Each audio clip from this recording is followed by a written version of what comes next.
Subscribe करें अपने YouTube channel लर्नअबाउट medicine को और बेल आइकन दबाएं लेटेस्ट नोटिफिकेशन पाने के लिए। स्वागत है दोस्तों एक बार फिर से आपके अपने YouTube चैनल लर्नअबाउट मेडिसिन में, जहां आप पाते दवाइयों के बारे में संपूर्ण जानकारी। दोस्तों आज के इस वीडियो में हम एक एंटीबायोटिक दवा के बारे में जानेंगे और उस दवा का नाम है रॉक्सीथ्रोमाइसिन। रॉक्सीथ्रोमाइसिन दवा सिर्फ और सिर्फ ओरल प्रिपरेशन में बनाई जाती है, जो कि टेबलेट तथा सस्पेंशन फॉर्म में। इस वीडियो में हम रॉक्सीथ्रोमाइसिन टेबलेट तथा रॉक्सीथ्रोमाइसिन सस्पेंशन दोनों के बारे में पूरी जानकारी जानेंगे, जैसे कि क्या क्या स्ट्रेंथ में ये मार्केट में अवेलेबल है, किस नाम से मेडिकल स्टोर पे आपको ये मिल जाता है, इसकी यूजेस क्या क्या होते हैं और मुख्य रूप से किन बीमारियों को ठीक करने के इसका प्रयोग लिया जाता है, साइड इफेक्ट क्या क्या होते हैं। और वीडियो के लास्ट में हम जानेंगे रॉक्सीथ्रोमाइसिन टेबलेट की क्या डोज है तथा जो रॉक्सीथ्रोमाइसिन सस्पेंशन है उसकी डोज बच्चों में क्या दी जाती है, प्रति किलोग्राम क्या उसकी डोज रहती है। ये सभी बातें इस वीडियो में हम जानेंगे, इसलिए वीडियो को पूरा देखें जिससे संपूर्ण जानकारी आपको रॉक्सीथ्रोमाइसिन टेबलेट तथा सस्पेंशन के बारे में मिल सके। साथ ही वीडियो को भी से लाइक करें और चैनल पे यदि पहली बार है तो चैनल को सब्सक्राइब करना नहीं भूलें। मैं हूं आपका दोस्त मोहित और आप देख रहे हैं अपना यूट्यूब चैनल लर्नअबाउट मेडिसिन। चलिए आज फिर कुछ नया सीखते हैं।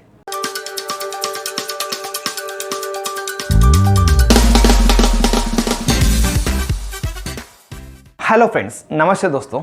रॉक्सीथ्रोमाइसिन एक मैक्रोलाइड एंटीबायोटिक है और यह न्यू मैक्रोलाइड है जो कि बैक्टीरिया की ग्रोथ को रोककर बैक्टीरिया को खत्म करता है और इन्फेक्शन ठीक करता है। रॉक्सीथ्रोमाइसिन जैसा कि हमने जाना था टेबलेट तथा सस्पेंशन दो फॉर्म में आता है।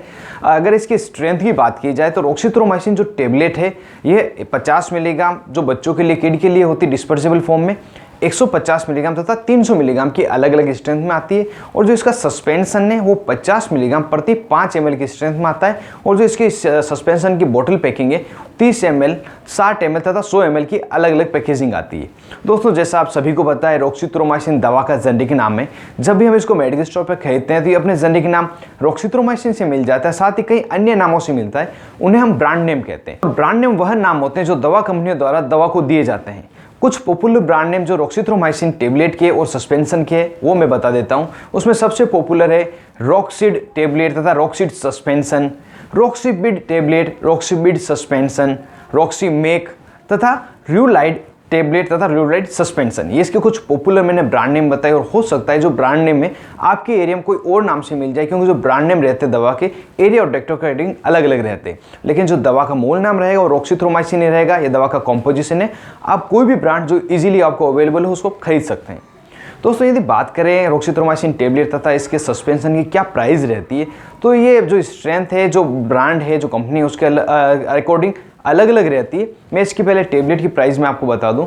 150 मिलीग्राम जो रॉक्सीथ्रोमाइसिन है इसकी टेबलेट प्राइस है जो 6 रुपये प्रति टेबलेट है, तथा जो 300 मिलीग्राम वाली टेबलेट है 10 रुपये प्रति टेबलेट है। और अगर इसकी रॉक्सिड टेबलेट आप खरीदेंगे जो इसकी ब्रांड है सबसे महंगी है, ये अगर एक टेबलेट आप 150 मिलीग्राम की लेते हैं तो लगभग 16 रुपये में आपको एक टेबलेट मिलती है, और 300 मिलीग्राम की टेबलेट लेते हो तो 30 रुपये में एक टेबलेट पड़ती है। वहीं अगर रॉक्सीथ्रोमाइसिन सस्पेंशन की बात की जाए तो जो नॉर्मल ऑर्डिनरी ब्रांड्स है वो आपको 60 से 70 रुपये में 30 ml की पैकिंग मिल जाती है, लेकिन जो रॉक्सिड सस्पेंशन है ये 162 रुपये 160 रुपये की MRP में आपको मिलता है।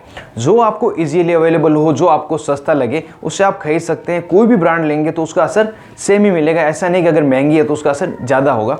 आपको जो इजीली अवेलेबल हो उसे आप खरीद सकते हैं। अब अगर इसके यूजेस की बात की जाए, किन किन बीमारियों में रॉक्सीथ्रोमाइसिन टेबलेट तथा रॉक्सीथ्रोमाइसिन सस्पेंशन का प्रयोग लिया जाता है, तो जैसा कि एक एंटीबायोटिक दवा है जो एंटीबैक्टीरियल इफेक्ट रखती है, बैक्टीरिया से होने वाले सभी इन्फेक्शन को ठीक करने के लिए इसका प्रयोग लिया जाता है। परंतु इसका जो मुख्यतः प्रयोग है 3 अलग अलग बैक्टीरिया को मारने के लिए और उनके द्वारा होने वाले इन्फेक्शन को ठीक करने के लिए किया जाता है। उसमें सबसे पहला जो बैक्टीरिया है वो कैट्रिलस बैक्टीरिया है, दूसरा है वेजिनेलिस तथा तीसरा है लेगियोनेला। ये 3 अलग अलग बैक्टीरिया है। इनसे जो इन्फेक्शन होते हैं उनको बहुत अच्छी तरह से ठीक करने के लिए इसका प्रयोग लिया जाता है। यदि बात करें कैट्रिलस जो बैक्टीरिया है वो किन प्रकार के इन्फेक्शन करता है, तो उसका जो इन्फेक्शन है हमारे रेस्पिरेटरी ट्रैक्ट जिसमें हमारे नाक, गला, श्वास नली तथा फेफड़े इंक्लूडेड है, इसमें अगर कोई बैक्टीरियल इन्फेक्शन हो जाता है तो इसका प्रयोग लिया जाता है। साथ ही मिडिल एयर इन्फेक्शन जिसमें हमारे कान में पस लाइक फॉर्मेशन आने लग जाता है, सूजन और दर्द होने लगता है बैक्टीरियल इन्फेक्शन के कारण, तब इसका प्रयोग लिया जाता है। अगर आंखों में इन्फेक्शन हो जाए, आंखों में से डिस्चार्ज होने लग जाए, तब उसमें यह प्रयोग लिया जाता है।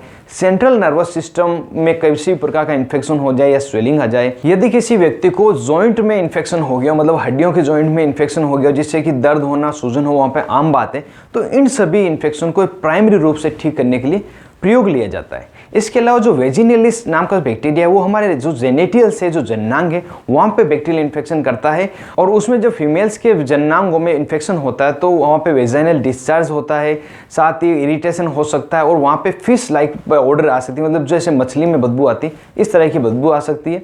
और अगर पुरुषों में देखा जाए तो पस लाइक फॉर्मेशन पुरुषों में आएगी, खुजली हो सकती है, पेशाब करते समय जलन और दर्द हो सकता है। तो इसके लिए भी रॉक्सीथ्रोमाइसिन बहुत अच्छी दवा है।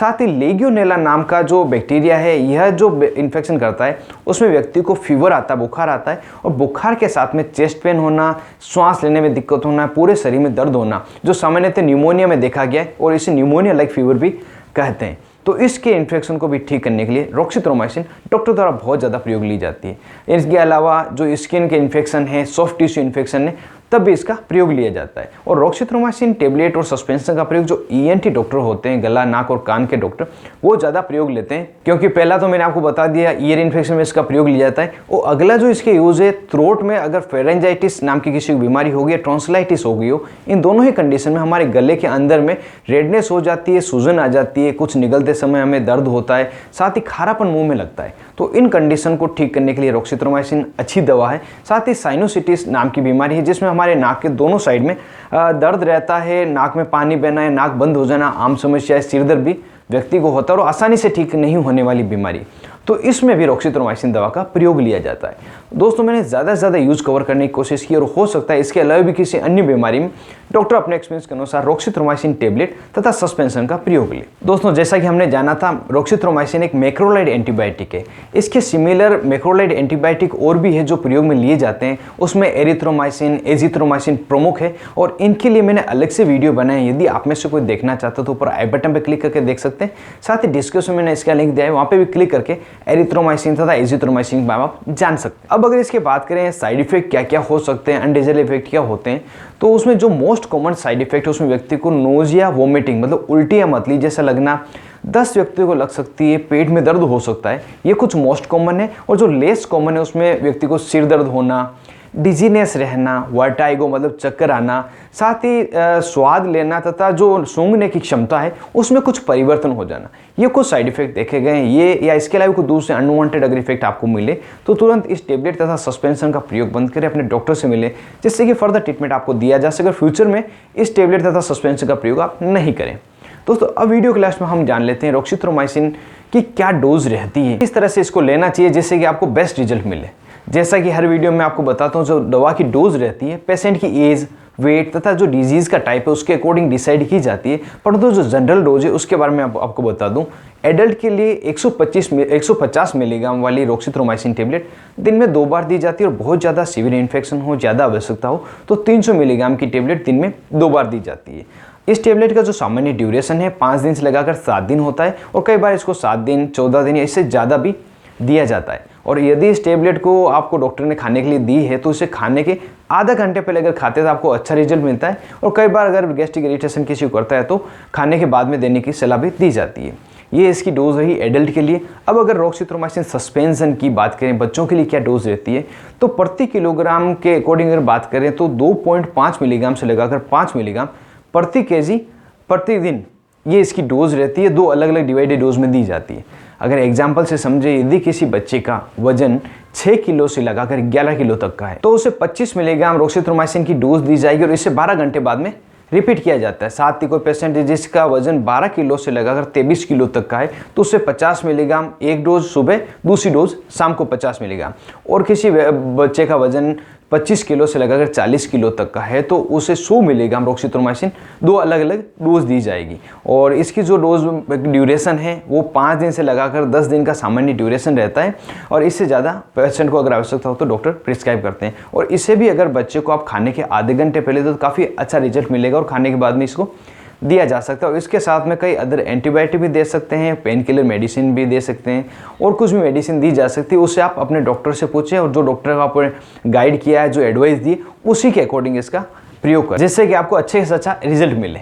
और इसी के साथ मैंने कंप्लीट इन्फॉर्मेशन रॉक्सीथ्रोमाइसिन टेबलेट तथा सस्पेंशन के बारे में बता दिए। उम्मीद करता हूँ ज़्यादा से ज़्यादा नई जानकारी आपको मिली होगी, कई आपके डाउट क्लियर होंगे और वीडियो आपको जोर से पसंद आया होगा। यदि वीडियो आपको पसंद आ गया जो से इसको लाइक करें और ज़्यादा से ज़्यादा इसको शेयर करें जो किसी और के भी काम आ सके। और अभी तक आपने अपने YouTube channel learn about medicine को सब्सक्राइब नहीं किया हो तो नीचे दिए गए रेड बटन को दबाकर जोर से सब्सक्राइब कर दें और जो पास में बेल आइकन इसे जरूर दबाएं जो आने वाले वीडियो के सभी नोटिफिकेशन आपको मिल सके और मेरा वीडियो सबसे पहले आप देख पाएं।